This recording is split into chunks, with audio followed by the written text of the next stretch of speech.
And we're live. Yeah, when I lived in the UK, it was so funny because just winter was a completely different thing than it is here in Wisconsin. So welcome everyone. Welcome to Progressive HR Live. We are here with Ema Roloff from Navient today, and we're going to be talking about Digital Transformation 2021. Whoa, we're in the new year. So incredibly exciting. So if you're tuning in now, say hello. Let us know where you're tuning in from. We'd love to hear from you. And just to kind of get the ball rolling, everybody knows who I am, Corinne Woodman-Hollebeck from Progressive HR, and I am in the lovely Verona, Wisconsin. Ema, where are you coming from? I think I'm in Verona, Wisconsin too, but I think I'm on the other side of town. So we've got a whole whopping probably 5 miles between us right now. But yeah, born in New Mexico, but lived here my whole life. So Madison is my stomping ground. Oh, wow. Did you go to school at the University of Wisconsin? I did. Yep. So my husband and I joke, we both went to Middleton High School and then we moved all the way over to Verona.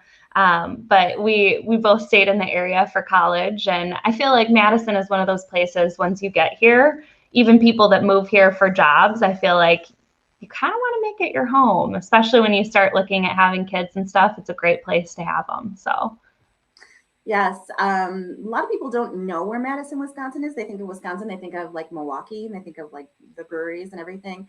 But I let everybody know where we live is called the Driftless region. And you probably know this. It's like it has the largest concentration of effigy mounds in the whole of the U.S. So I didn't know that was the largest amount. That's interesting. Yes, it's all around Lake Mendota, Lake Monona, because it's a very spiritual place for them. So, well, if you're tuning in right now, this is Progressive HR Live. Let us know who you are, where are you tuning from in, and say hello to us. We're going to go to our first question for Ema. And since our show today is all about digital transformation, I want to know, Ema, what is your role at Navient?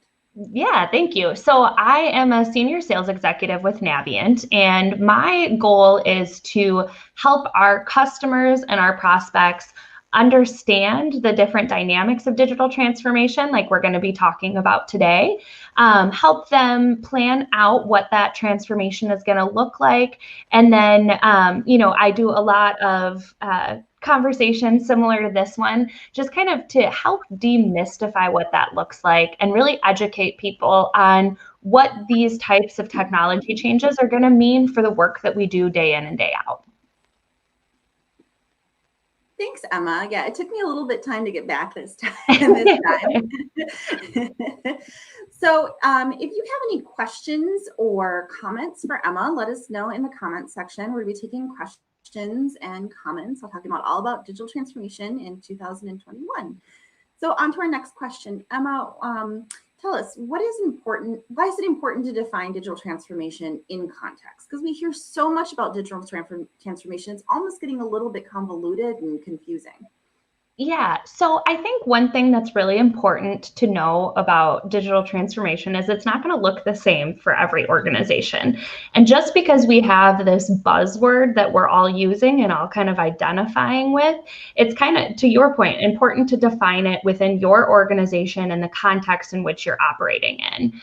So one of the things that I talk a lot about with our clients is understanding where you are on that journey and what the next step looks like for you, rather than saying, oh, okay, digital transformation, that automatically means artificial intelligence or deep learning or machine learning and all of these other, again, kind of buzz terms that are being thrown around within the industry.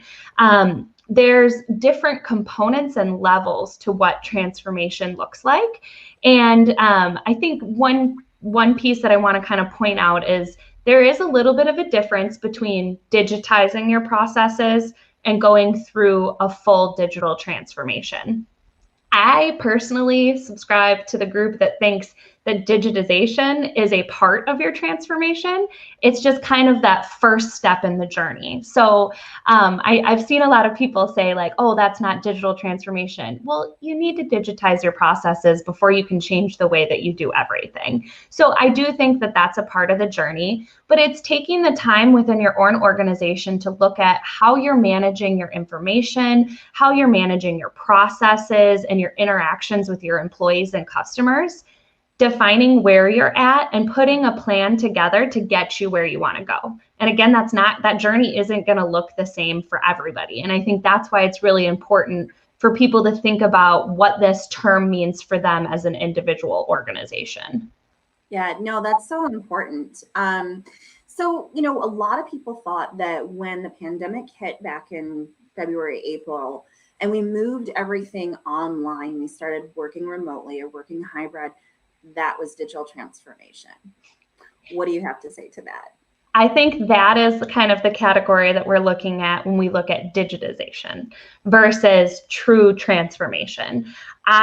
There's for a lot of companies, this flipped them on their head, and they didn't have the appetite to look at how are we changing the way that we interact with our customers. In order to survive, they needed to figure out how do we do what we do every day in the office in a remote environment. And that means doing things like having Zoom conversations versus face-to-face interactions. Or, maybe you're not printing off stuff like you used to. So you need to look at bringing in, other tools to manage your information, starting to use things like Microsoft's suite of, cloud hosted solutions to work collaboratively different than you have in the past. Or using DocuSign to sign off on an agreement that you maybe would have signed in paper and scanned in and sent off via email. Those are all components of a digital transformation that will likely be a part of your larger solution and kind of new way of doing business in the future. But I think that's really where we get into that debate that people are having online of, well, digitization isn't transformation. It's a part of the larger puzzle. Yes, and to your point in that is like I've heard you say many times that digital transformation is a journey and a vision. And we did this, like everybody was so proud of themselves. And I think great, right? You should be proud of yourselves for moving everything you possibly could online, in 2 weeks, something like that. Yeah. And I know you're probably going to talk about this a little bit later on, but to what your quote is that digital transformation is a journey and a vision. To do, and I don't know if it says right, to do digital transformation, right? It's years.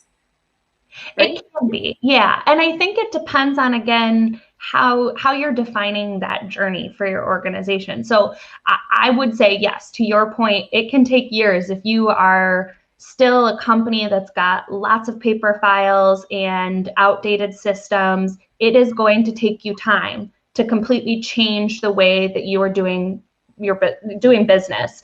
And it's going to take you time to develop new operating models that allow you to interact with your customers differently, allow your employees to do their jobs differently.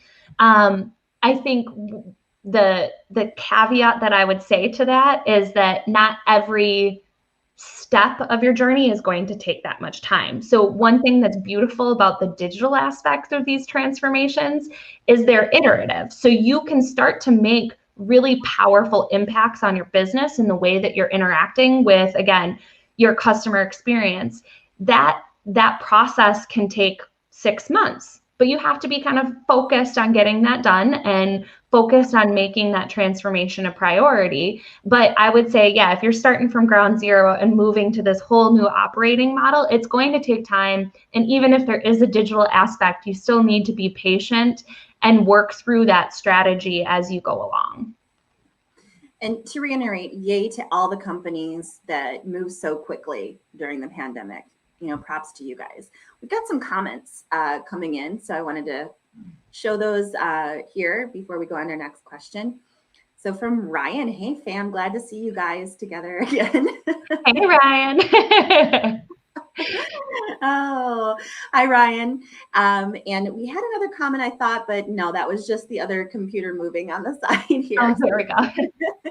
That was just us talking in my peripheral. But if you do have comments or questions for Emma or I, let us know. We're here to answer. So going on to the next question. And that was actually already the question we had there. So what is the common misconception about transformation?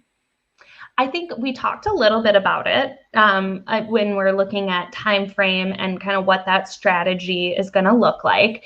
Another misconception that I have seen with a number of people that we've had conversations with is the idea of transformation being something that needs to be done right away. And going back to that idea of anything that's a journey in your life, you need to be prepared for things that are unexpected to arise and be willing to pivot and learn from those experiences. I keep joking with one of my coworkers that one of these days the thoughts are going to come out of my head and make it into a blog post. But I do a lot of yoga, and pretty frequently while I'm doing that, during those practices, they'll talk about yoga as a practice. Try new things. It's okay to fall. You learn from those experiences. And every time that those statements come up, my mind starts going on, I need to figure out a way to articulate how this relates to digital transformation. Because any journey that you're going on in that sense is going to be a practice, and you're going to learn lessons along the way that allow you to be more effective on how you execute on your strategy moving forward. And I see a lot of companies so concerned with choosing the right tool or the right process to look at to start their journey that they spend so much time thinking about how to do it perfect that they don't get off the starting blocks, and then you end up further behind than you ever were, and you haven't had the opportunity to learn from maybe making that mistake or striking the right process and getting the success right off the bat. So that's one thing that I see a lot of organizations struggle with, is being so concerned with doing it perfectly that they don't start, and you end up even further behind on your journey from that standpoint. Yes, and you know what? I know what you're talking about. I am also a yogi, and I've actually put something out in regards to being a unique human and confidence in regards to yoga. But I can see where what you've just been saying is in yoga, you're standing next to somebody and they do like this perfect downward dog. And you're like, oh, I'm not going to try that because I know that my legs aren't going to be straight and I'm not going to be able to hold myself up. But that's the point of yoga, because everybody is different. We're all unique. And what you need from digital transformation is completely different than what the company down the street needs. So, doing it perfect for who? Yeah. Right? No, I still remember the first time I went to, I used to joke a lot before I started doing yoga, like, oh, I don't bend that way. That's not happening. And I remember going to my first class, and at the end, the instructor saying, like, everybody go ahead and do your expression that you want to end class with. And I remember looking around the room and seeing like not one, but like 5 or 6 people just like popping into headstands and being like, how are they doing that? But again, to your point, they had been doing yoga for years. Now that I've been at it I don't pretend to be perfect at that, but sometimes I'm able to stand up in the air. But it took like multiple years to get to that point. And even on the wrong day, I can't do it the way that I could last Tuesday. And so I think that's an important thing just in general in life, is that comparison doesn't do you any good. And so to your point, you need to take that time, put your transformation in context, and learn from the experiences that you're getting through that process to be more effective as you go forward. Yep. And then that's your perfect. Yeah. Yeah. So we got some comments coming in. Going back here, LinkedIn user, this is, I can tell from my other screen who this could be here. I knew who this was. It was Kieran Gilmary from Ireland, I believe. Kieran's from Ireland, right? Yeah. So this is Kieran. Yeah. And then we have from Caitlin. She's got a question. I know digital transformation is essential, but how do I get buy-in from executives to get the journey moving? Oh, that's a great question. Great question. I think you need to have a strong understanding of what the technology is going to do for the organization and how that fits into, specifically when we're looking at executive buy-in, how that fits into your strategic priorities as an organization. So, when you take a look at every company has their goals for the year, and typically the company is united around, your mission statement along with a couple of key priorities for the year. And as you start to look at digital transformation, it's really important to start to fit your argument of how digital transformation will help your organization into that larger strategy for the company. And so when you start to look at things like, going to Navient's strategic goals and our mission, one of them is to continue to exceed expectations for our customers. Well, if I'm constantly bogged down with manual processes and I'm not getting the type of work that is actually going to exceed my customers' expectations done, and I start to look at what are the tools that I can bring in to change the way that I'm doing my job, there is a way for you to position your thought process and your business case within that larger goal of the organization. And I talk a lot about buy-in. There's the executive buy-in side, and there is the team buy-in and the change management aspect. And I think either one of those, and I know we're going to talk a little bit more about that, but either buy-in that you're trying to get, you need to help them understand what's in it for them. And from an organizational level, what's in it for you? We're going to use digital transformation as a means to get to this goal. At an individual level, here's why it's important to the organization, and here's how it's going to help you do your job and be more effective. And so I think looking at how you can blend your digital transformation strategy in with that larger organizational strategy is going to be kind of the ticket to getting people to have it click in their minds. No, I completely agree with that. And you can be even a solo. I believe you can be a very solopreneurship. You can be an entrepreneur having a small business, and this goes way up to larger businesses too. It's looking at what's available to me, and how is this going to save time and save effort. Yeah. So Ryan wrote us a nice essay. He's got a question. He's got a big question here. So obviously digital or virtual offices have been a difficult move for some. True. What is the first thing managers should be thinking about equipping their team with to elevate the 2021 digital experience? No, just Teams and Zoom. What needs to happen to accelerate this year? Oh, that's a really, really good question. So I think when we look at the digital experience as a whole, going back to kind of that digitization conversation that we had at the beginning, I think, Ryan, when you're mentioning Teams and Zoom and that type of thing, that's on that digitization level. I think what a lot of organizations are going to start to shift to is really looking at how processes are functioning, why they're functioning that way, and what can be done to make the process itself more effective. And what I mean by that is really taking a look at how and why we're doing the work that we're doing, and how can technology either take portions of that off the plate or be used to redesign the process itself. So when we take a look at this with Navient and we're helping our customers do this, we start with, again, what is the challenge or the problem that you're up against, and where do you want to be? And then we look at the process itself, and our consultants do a really wonderful job of asking questions like, why? And it seems so simple to say it that way. Part of it is they ask a lot more than just why, but why are you doing it this way? Is there a business driver that determines you take these 3 steps to get this process done? Or can we reduce it down to this 1 step? Or help me understand why there are 4 levels of approval for this, and what is the thought process or the logic behind how this information is routed around your organization.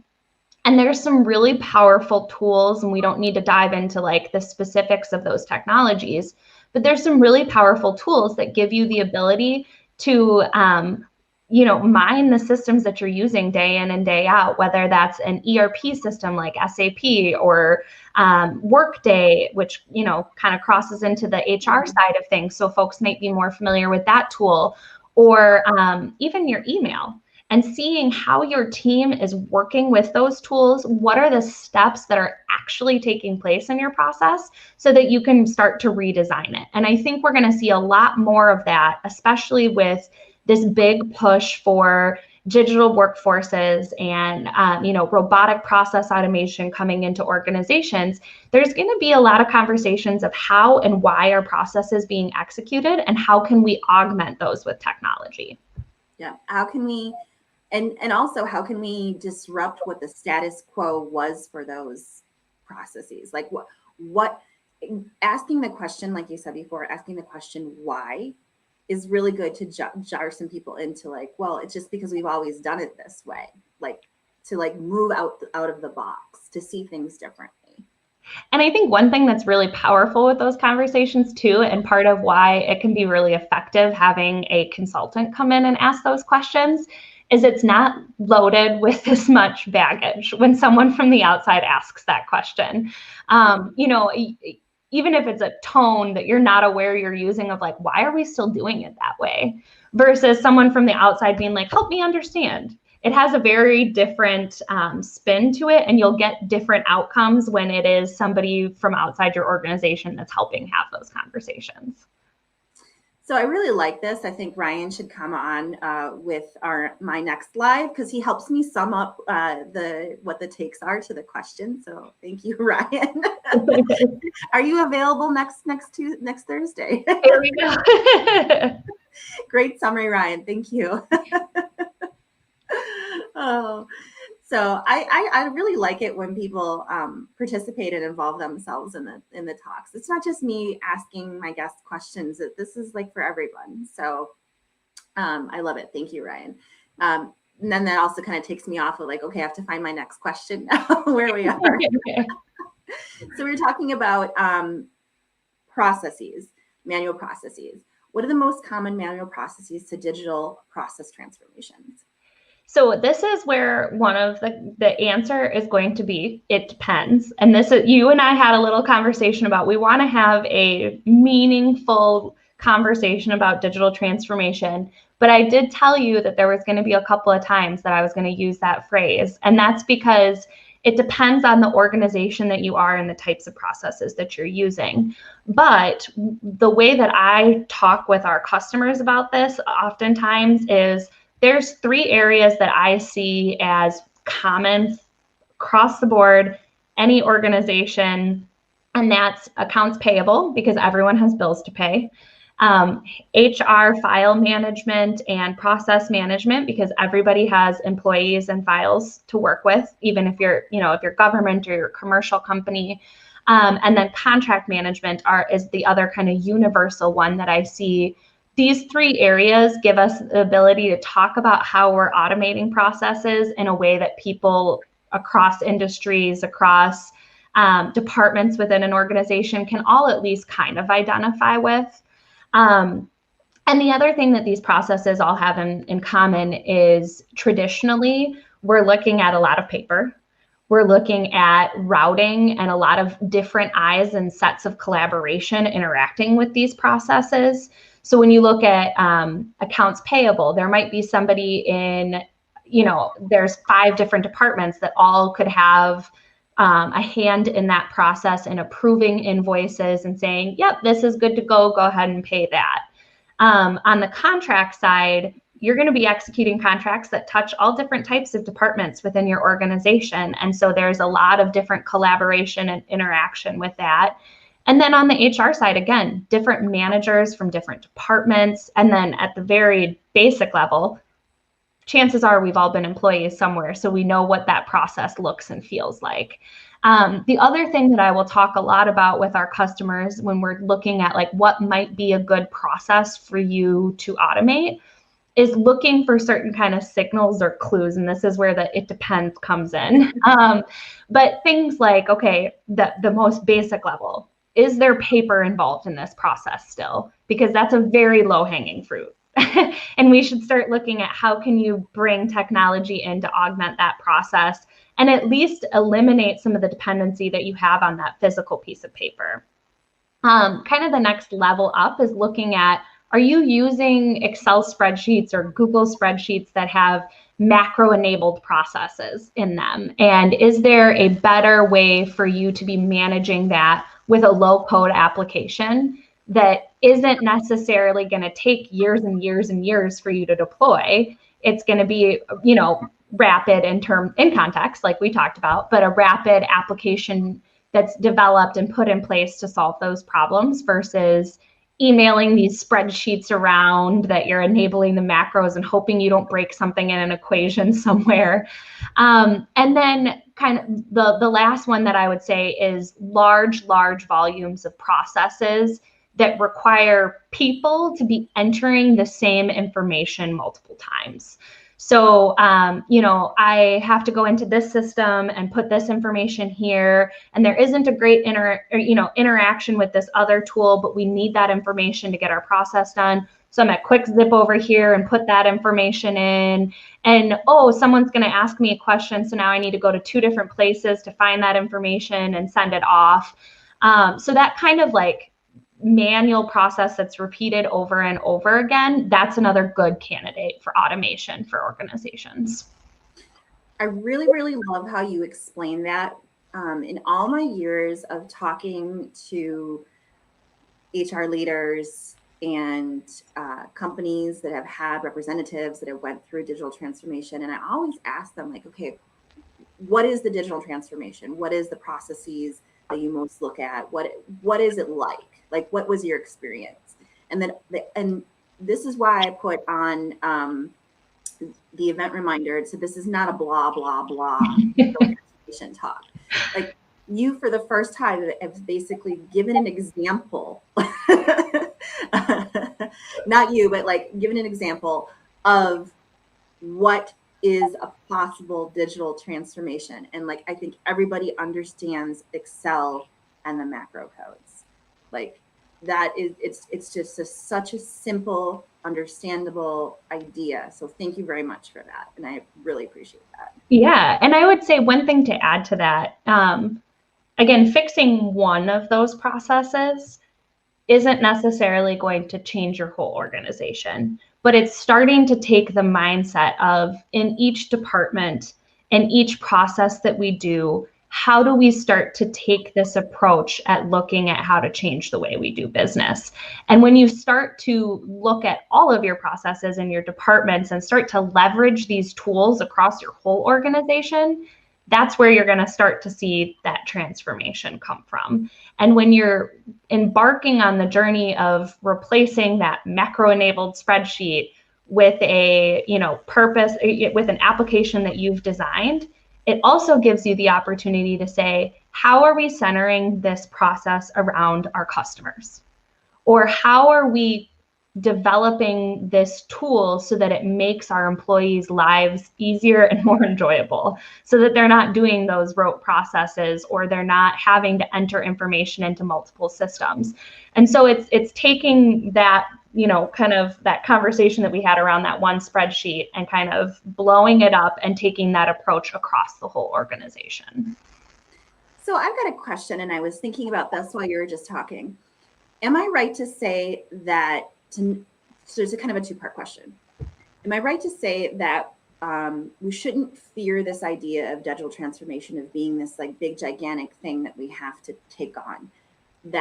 Am I right in saying that digital transformation is happening all around us in our lives with everyday things that we do, and we don't really do realize it? But once we learned about digital transformation and digitization, we can recognize these things, but not to fear it because it's already happening to us. Am I right in saying that? Oh yeah, it is happening all over the place. And I think one really tangible way to talk about this is, I would be interested if we had like the ability to run an on-the-fly poll, and people can comment on this, but like how many people have a voice activated assistant of some sort in their house, whether it's an Amazon Alexa or a Google HomePod or no, Google, whatever theirs is, or, Apple's HomePod. I have 2 different kinds in my house, in addition to my cell phone that I can talk to. And, we're used to, on a commercial level, consuming technology, taking the upgrades that are happening because they just happen automatically around us. We are used to digesting that and managing the transformation of our lives because it's kind of forced upon us in some scenarios. Like, I don't tell my phone to update, it does it. And there's been times that I wake up the next morning and I'm like, whoa, what happened? And now I need to learn something new and I don't know how to revert it back. So I guess this is what I'm doing now. And we are used to, in the business world, having this stuff take time because there's levels of approval and, bureaucracy that comes involved when we're looking at it that way. And there's nothing against a business that doesn't necessarily want to upgrade a system overnight without no notification. I'm not advocating for that. But we're used to doing this, to your point, all the time.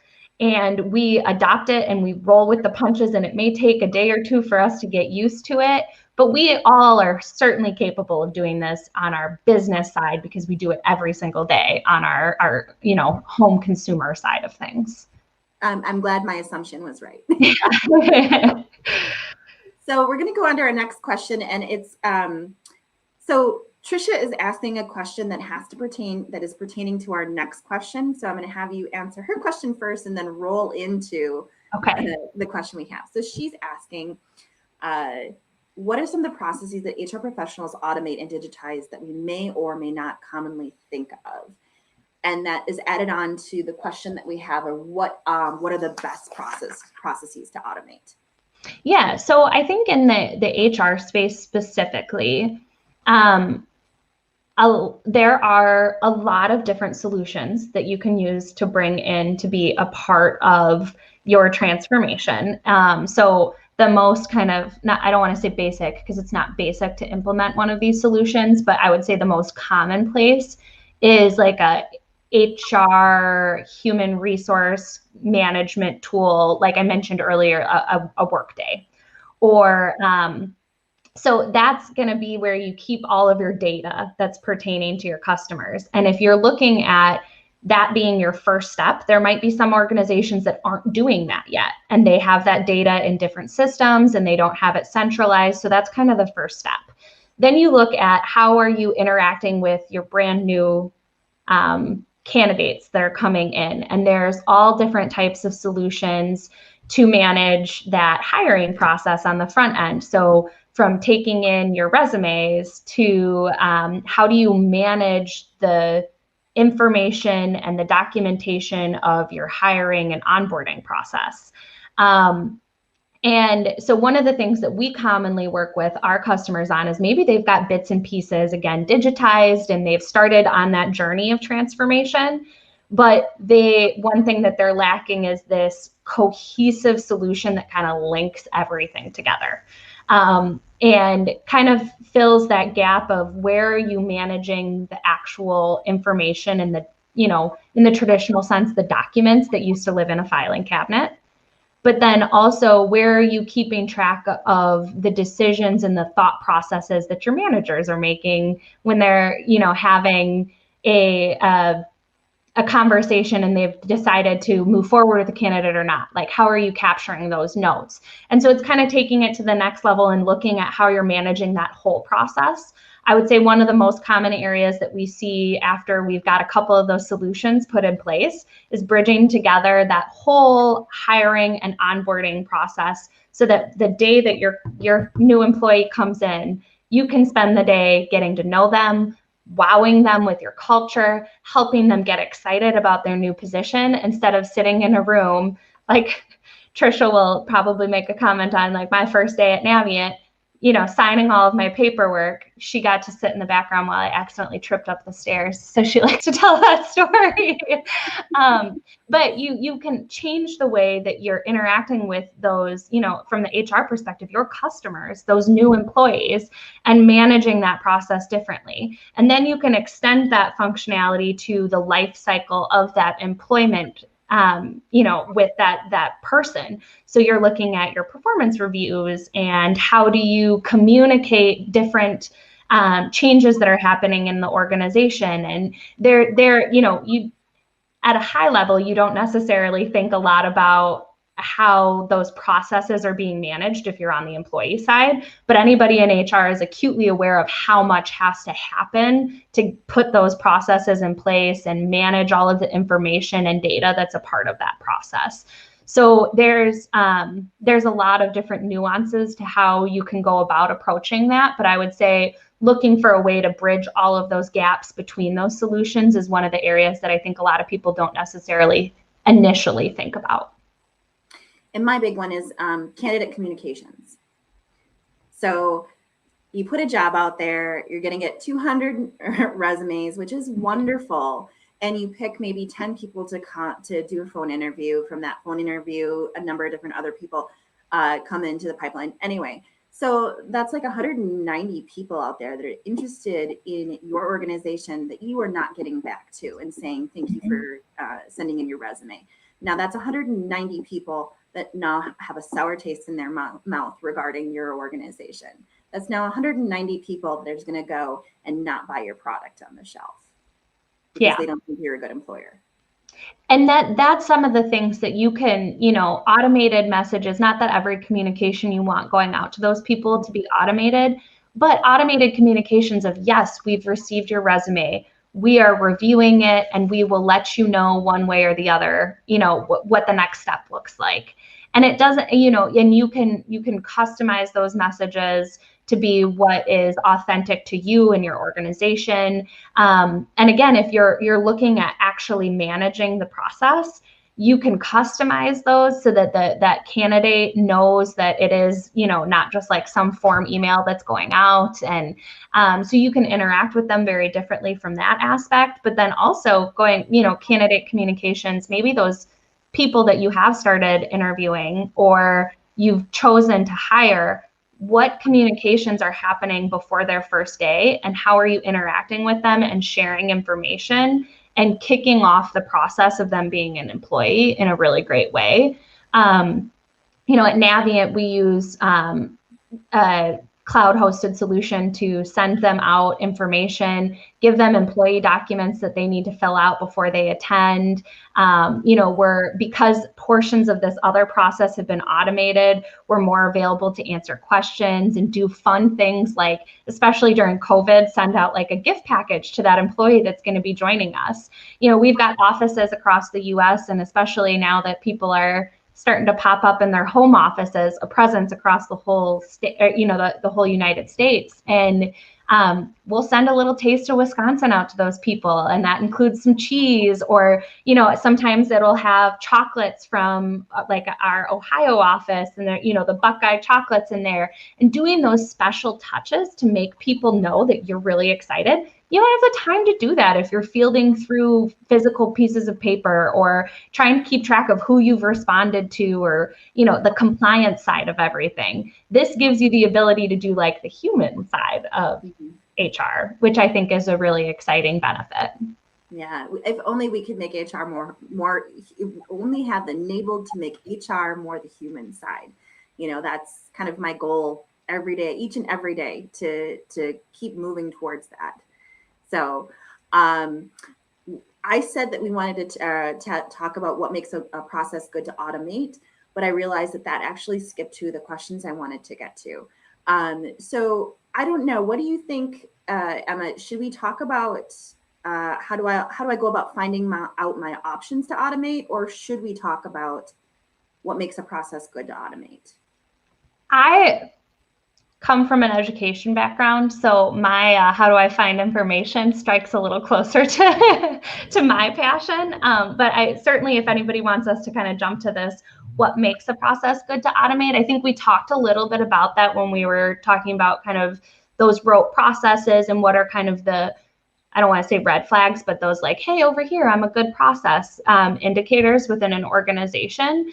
But when you look at how do you figure out what are your options, and you talked about it at the beginning of our conversation, like I'm hearing about digital transformation all over the place, and just like everything else in the world right now, there's such an information overload that I think that can be a really intimidating, like, okay, well, I know I'm supposed to do this, but where do I go to find that information? And how do I learn about this industry? And I think one thing that Trisha's on the broadcast again, I'm going to call her out. But one thing that I think she does a wonderful job of is networking within HR groups to learn about what other companies are doing in a really powerful way that lets her get testimonials, understand what are the types of things that we should be doing within our process, and gives her the opportunity to kind of like vet out those options and think about it before she necessarily needs to come, as a technology integrator. Most of the time it's a conversation internally versus like going out and finding a vendor to do that job. She's got a little bit of leg up on that side. But I would say having conversations with whatever type of group you're currently networking with about what they're doing within digital transformation, I think is a really, really powerful way for companies and individuals to just educate themselves in this sense. I have had some conversations with different groups. So Trisha and her HR group are constantly talking about things like hiring practices and the logistics of, their specific group, but that also extends to pieces like digital transformation. Or I know a lot of CFO groups will have these conversations about how is digital transformation affecting our role? How is it changing our role? What are we doing within our organizations to accomplish this goal? And it's I think it helps, going back to what we said, put things into context versus going out and reading a website of a company that does digital transformation. You're going to find a million different definitions of it. You're going to find a million different ways to go about getting that information, and it might not be all that pertinent to your specific journey. The other recommendation that I would make is when you're having those conversations, learn about the partnerships that other people have leveraged to get that information. One of my biggest portions of my job is educating people. And sometimes my job is to say, we're not the right fit for you, but maybe you should go talk to these people. Or here's a suggestion of an article that I think you might get some benefit out of to help you make some of these decisions. So if you're finding partners that are truly operating in a consultative capacity, they're going to be the type of people that will give you those recommendations and help you understand what your options are, even if it isn't them selling you something. And when you're having those conversations within those industry groups, you're going to start to hear the names of the companies that will do that for you. And you're going to start to be able to build a network of the people that you can learn from. And then I promise my last little educational soapbox point. There are a ton of people, Kieran's on, and he was commenting earlier, who are writing, amazing articles, just packed full of information that's out on the internet for you for free. We're doing a conversation right now where hopefully people are getting value and learning a little bit about digital transformation through this conversation. I have a series that I do where I'm talking with different people from across the world on what this looks like, really only with the objective of helping you understand what is digital transformation and how can you be successful. And so a lot of those conversations, we're not even mentioning product names. People are coming from these big software companies, but they're coming with the expectation that we're here to have a conversation that helps people, not sells to them. So finding those resources that are going to help you educate yourself, so then you can start to make your decisions of okay, so I'm hearing a lot of conversations about RPA. Now I know what the heck that is. Now let's figure out how that might help us, or if that's not the right option for automation within our organization. There we go. I want 2 points I want to insert into. So you mentioned the series that you put out. If you weren't going to mention it, I'm going to mention it. Which is, so Emma does two talks. The third Thursday, where she partners with the people from all around the world, Kieran, and don't remember the other two. I apologize. So Kieran and I are hosting this we did one of the digital transformation talks together, enjoyed the experience, and thought we have more to talk about. So each month we're going to have 2 other guests join us on a specific topic. So those other people shift. So okay, good. Okay, so then I'm not like being unprofessional and not remembering who they are. So the third Thursday, and then also digital transformation talks, which are really great because Emma has a guest on. And I think they're like 11 minutes, and each guest is somebody that is doing amazing things in digital transformation. I watched the one with Paula from the Wonderbots and Tom. I think Tom's on the live right now, watching, not commenting, Tom, from the AI Journal. So definitely 2 great resources that Emma's providing to this world. And I thought I knew a lot about digital transformation and human resources. And then I watched these resources and I was just like, wow, mind blowing. So I've learned so much from you. Second point is that, so you talked about RPA. I want to really quickly, before we get into our next question, what is the difference, and can you define hyper automation, RPA, intelligent automation, and process automation? I can give you the textbook definition for each one of those. And I'm smiling because during our first third Thursday, I gave everyone a quiz as they were introducing themselves and asked them to give me a textbook definition because, and this is one thing I have, if you've paid attention to comments that I've made or other conversations that I have, this renaming of everything drives me bonkers because it makes it so hard for somebody that's on the business side to truly understand what we're talking about if we change the name of it every 2 weeks. So when we take a look at like these, robotic process automation, or RPA, is really looking at it's a software tool that allows you to automate repetitive processes using not a physical robot, but a software bot to complete those processes for you. And there's a couple of different levels of how those bots can, interact with you in your organization, whether they're operating kind of autonomously and going through and completing a process 2,000 times in a day, or they can work with you on your desktop, almost like back in the 90s, Microsoft had the Clippy paper clip that would pop up and give you little suggestions and tell you how to do things to help you adopt Microsoft. There are kind of these robot assistants that can be deployed that can help you pull up documents if you're on a phone call, or train you how to work through a process. So RPA, I think, is right now one of the hottest software tools, UiPath and Blue Prism and Automation Anywhere. They've got a lot of money behind them. They are doing really, really great things.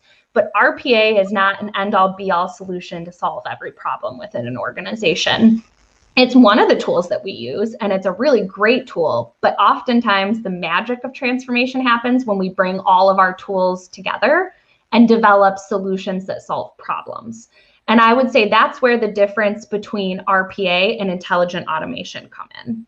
RPA solutions are often coupled with other types of technology like artificial intelligence or machine learning to kind of make the bot smart. And that's where we start to get into that territory of intelligent automation. And intelligent automation is where I think we're going to see a lot more conversations surrounding, and we're going to see a lot more implementations that are tangibly solving problems for organizations. And this is looking at, again, that conversation of blending technologies to create business solutions. So when you take a look at intelligent automation, it might mean a tool like something called optical character recognition, which is a fancy way of saying a computer taking data or information off of a physical piece of paper or a digital document like a PDF, and keeping your people from having to type that information in and put it into a system. We can take that off of the document and move it into a system to drive processes downstream. Now, what makes those processes intelligent is when we start to bring in those elements of the technology like artificial intelligence and machine learning. So rather than having to tell the tool, this is where you take this information off of it and you hand it off to this system, the artificial intelligence can look at a document like an invoice and say, oh, I know because of the algorithms that power me, invoice number, invoice pound sign, invoice NUM period, all mean the same thing. And we're using things like natural language processing to understand that all of those things mean the same thing. And it can start to grab information that is unstructured and interact with it the same way that the human brain would.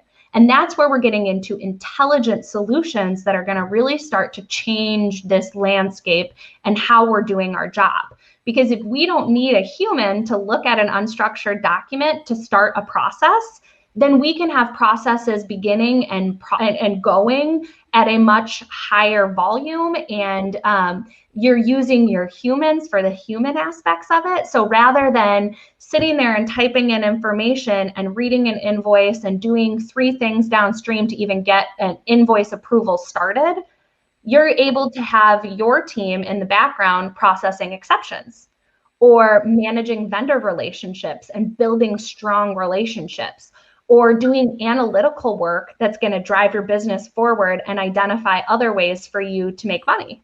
Whereas maybe before they were too busy with the other stuff that they couldn't get to that exciting part. And I started going a little down the intelligent automation side there. But I know you mentioned hyper automation as well. And this is where I get into we're naming everything 7 times. Hyper automation is Gartner's term that they coined and they created to help people, or to not help, I don't know if this is helping anybody, but it's their term that they used to talk about the acceleration of intelligent automation coming into the marketplace, and how these solutions are, again, getting easier to use, easier to implement. We're going to start to see this automation at a higher level using these tools. So that's kind of where we get into the game of semantics. Doesn't matter what you call it, as long as it's helping solve your business problems. I'm in the camp of let's just figure out how to solve the problem. Yeah, let's just get one definition in the Oxford Dictionary and just have it be that. So. Yeah, exactly. For all of them. All of them, exactly. So we're coming up on our summary point. We've only gotten through half the questions I had for Emma. So I'm going to say that we do like a part 2. Like, I'm open. Okay, let's do it. I wanted, before I get into my summary stuff, I wanted to go back to some of the great comments that we were having. You saw that Greg said he agreed with you. Abbreviations can be killer. RPA, RPO, RFP. I saw one the other day that was RMA, and I was like, what is this? Oh my goodness. So yes, thank you, Greg. And then Trisha also popped in with automating our HR processes has truly allowed us to spend more time with our employees and peers. Yes, that's where the goal is. The list what can be automated in HR is endless, and you would be surprised. I'm not surprised. I know. And then when we finished, we find more to automate. Oh yeah, and I think that's the case in any department when you really dive into a business. That's one thing that, I don't know if your digital transformation is ever going to be fully finished. And that's, again, more adage to that journey topic, because there's going to be new technology and there's going to be new ways for us to manage it and new problems that arise. So I don't know if it's ever going to be done. So it's job security for anyone that's in this market, but it doesn't make it a super clear-cut journey. And then Trisha says that we use a robot in HR to grab candidate testing reports from an external website and add them to our candidate profiles in the ATS. Yeah, that's a great example. One of the things I wanted to mention before we do summarize is that you mentioned about transformation of jobs and having intelligent automation do the things, the tasks, the part of our jobs that we don't want to do.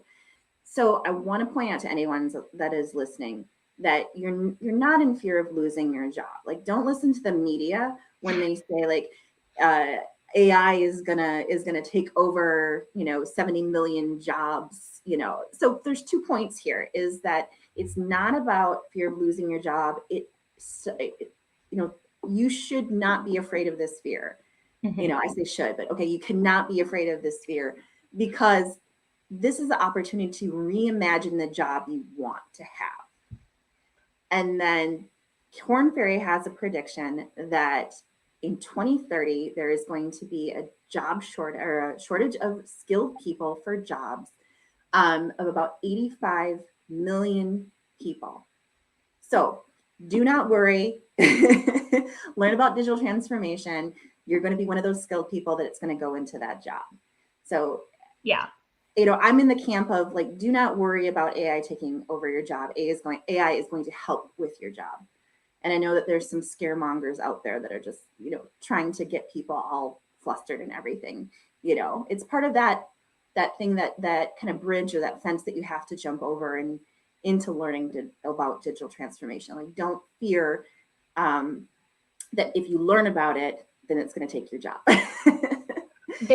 So I was having a conversation about this with somebody the other day, and the example that I used is, if I went back 50 years ago and was talking to my grandmother and I tried to explain to her what I do for a living back 50 years ago, before computers were really even a thing that people were interacting with, she would have no basis to understand what my career is.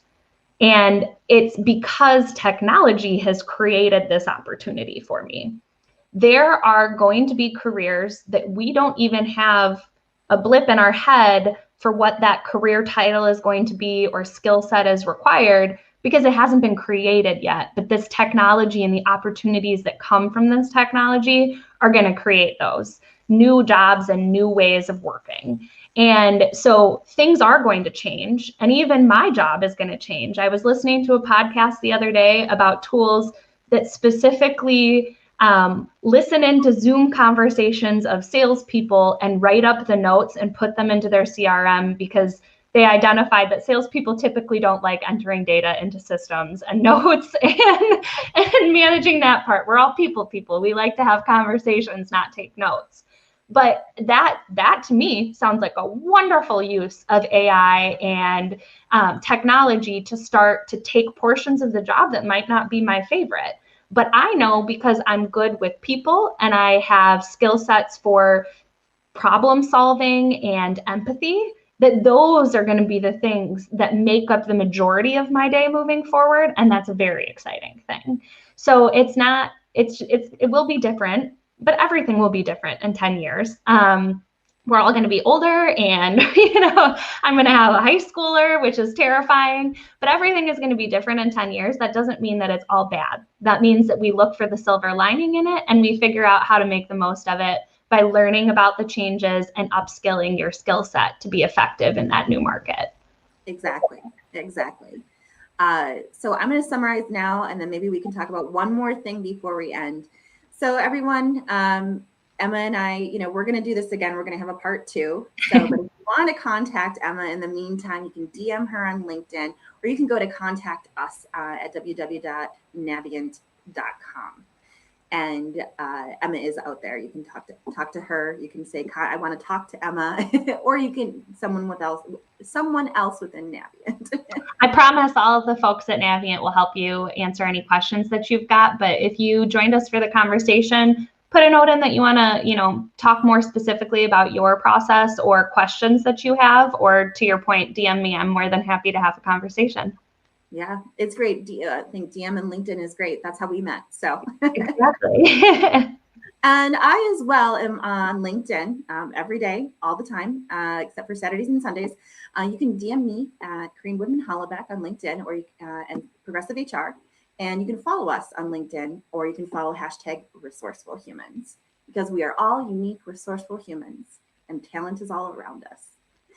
So coming up into January and February, we have a number of great people joining us. Esmara Kazmi next week is talking about systems thinking, sustainability, and HR. Wykit Lau, the CEO of Remote HQ, will be talking about remote work tech. Beth Ridley is from the Brimfield Life. We'll be talking about digital wellness. And then we have Kieran Gilmurray. We'll be talking about what HR can do to support digital transformation. So we have about 30 seconds left. So I am going to say thank you to everyone. Thank you so much for all of your great comments and all of your great questions. I'm sorry that we couldn't get to every one of them. And thank you, Emma, so much for being on the live today. I greatly, greatly appreciate it. Of course. Thanks, everybody, for joining us, and come back for part 2. Yes. And we'll schedule part 2 when we debrief from part 1. So I think we had one comment that we could quickly do. Nope, I guess we're out of time. And that's it. Thanks, everyone. Have a great day. Ending broadcast now. Bye.